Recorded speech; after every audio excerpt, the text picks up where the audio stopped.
A paz do Senhor, queridos. Boa tarde. Meu nome é Emerson Firmino, né? Tô começando, sou novo no canal. E desde já eu gostaria que você clicasse aí no canal para nos ajudar. O intuito desse canal é levar a palavra, né? Para todos os jovens, aqueles a qual não ouviram, né? Necessita da palavra e ainda não ouviram a voz do Senhor ou não conhece o Senhor Jesus Cristo. Queridos, não se importe com aparência, com estilo de vida, não se importe com vestimenta, com veste, não. O que importa é isso aqui, ó. Certo? A palavra. O que eu quero trazer para vocês essa tarde é o que está escrito aqui em Lucas, no capítulo 7 e versículo 11, a qual fala da cerca da viúva de Naim, amém? Vocês podem ver aqui, ó.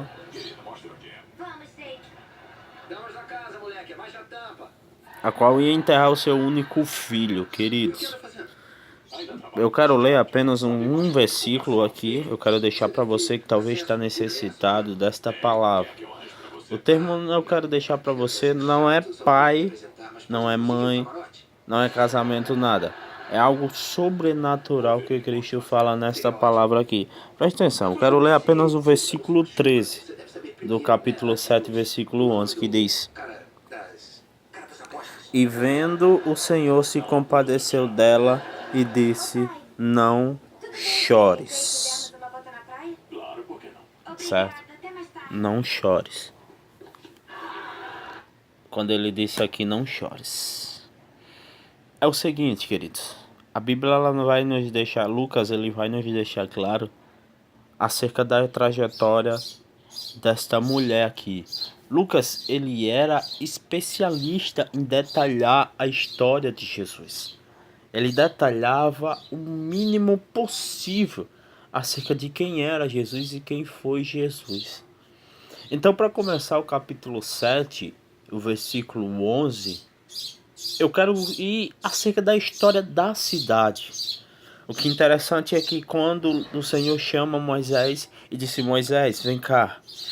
Vai lá, Moisés, junta as 13 tribos, senta ela, e antes que ela entre na terra prometida, eu quero que você distribua. Sentou as 13 tribos, querido, uma do lado da outra. Então Moisés chegou para cada um e foi chamando o responsável de cada tribo e entregando: olha, você vai ficar com cidade tal, olha, e você vai ficar com cidade tal. Então foi passando um para um. E se você prestou atenção, disse que tinha 13 tribos. Mas só que Moisés ele só distribuiu para 12. E quando foi se saindo um por um, 9, 10, 11, 12, os filhos de Levi ficaram sentados. Então o responsável da tribo de Levi levantou e disse: Moisés, se você não prestou atenção, não tinha só 12, tinha 13. E nós estamos aqui, faltou nós. Mas só que a resposta de Moisés para a tribo de Levi foi o seguinte: o Senhor só me mandou distribuir 12 terras para 12 tribos. E assim se saíram. Eu imagino que triste a tribo de Levi, porque não tinham recebido a sua herança. Mas só que lá em Números 35, o Senhor manda Moisés voltar. O Senhor olha para Moisés e diz: Moisés, volta. Diz aos filhos de Levi que eu, o Senhor, sou a sua herança, meu querido. Deixa eu parar aqui e dizer para você: não te preocupas com nada aqui na terra, não.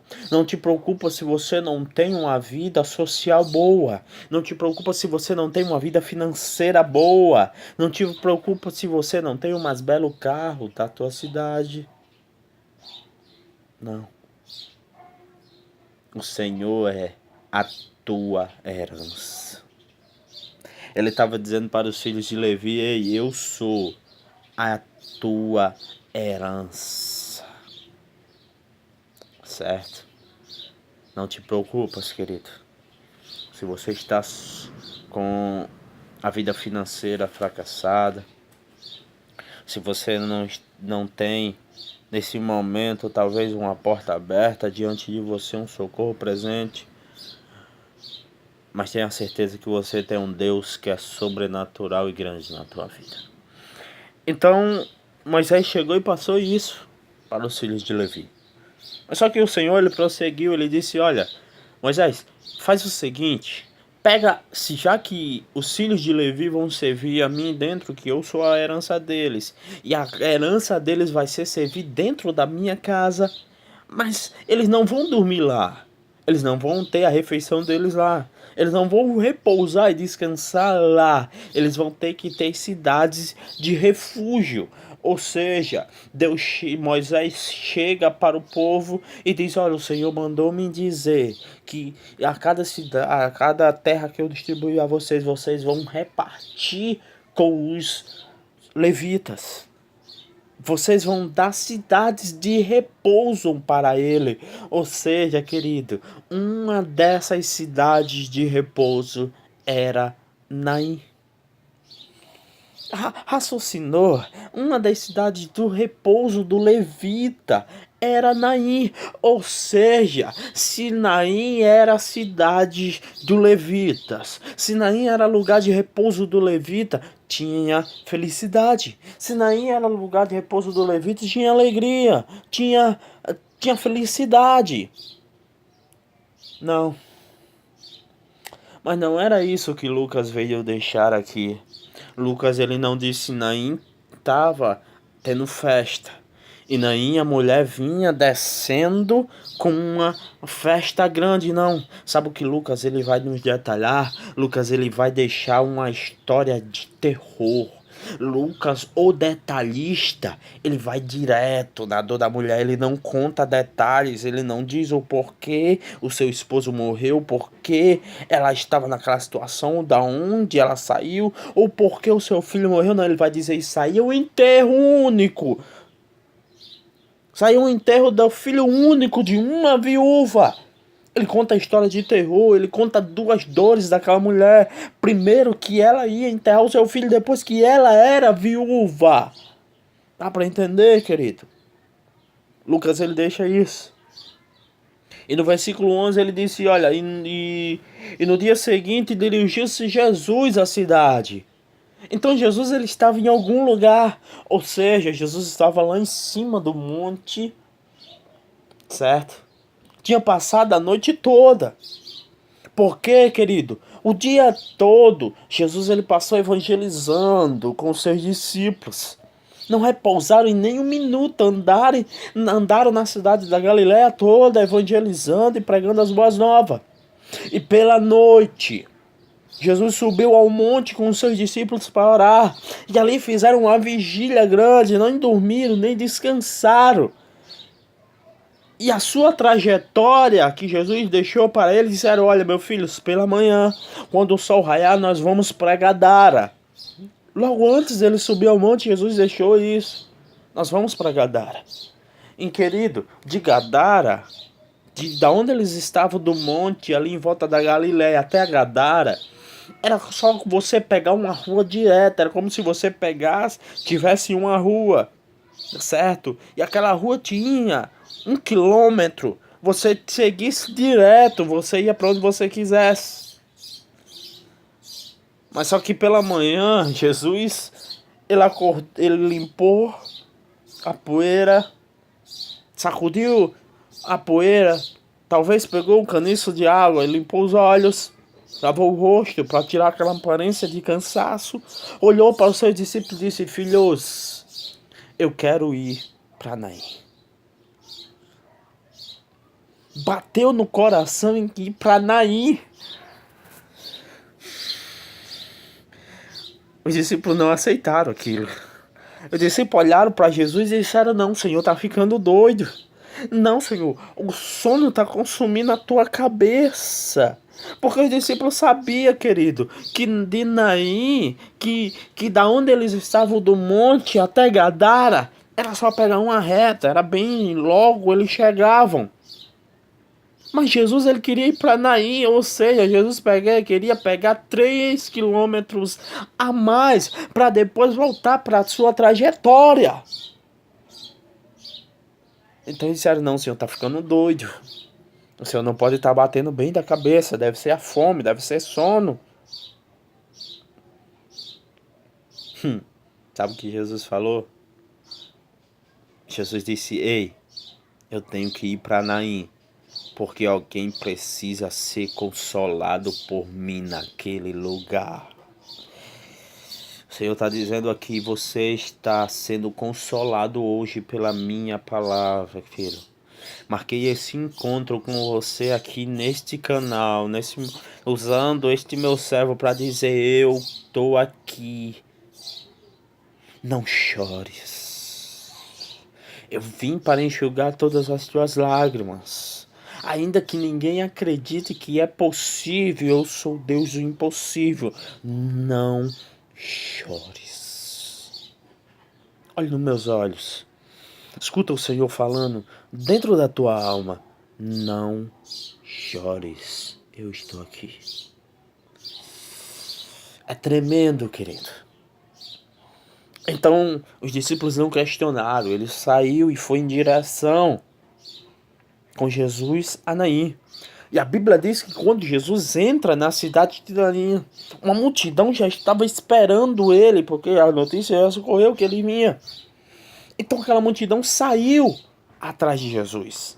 Saiu atrás dos milagres de Jesus. E Jesus ele saiu. Quando Jesus chega nos portões da entrada de Naim, Lucas ele disse, no dia seguinte ele dirigiu-se os seus discípulos. Ao aproximar-se do portão da cidade, eis que saiu o enterro do filho único de uma viúva. Quando Jesus de longe ele viu aquela multidão, ele olhou para trás e disse, pare vocês aí, porque eu vou seguir sozinho. E naquele tempo, querido, Israel ele tinha um costume de que uma multidão era chamada o parente, certo?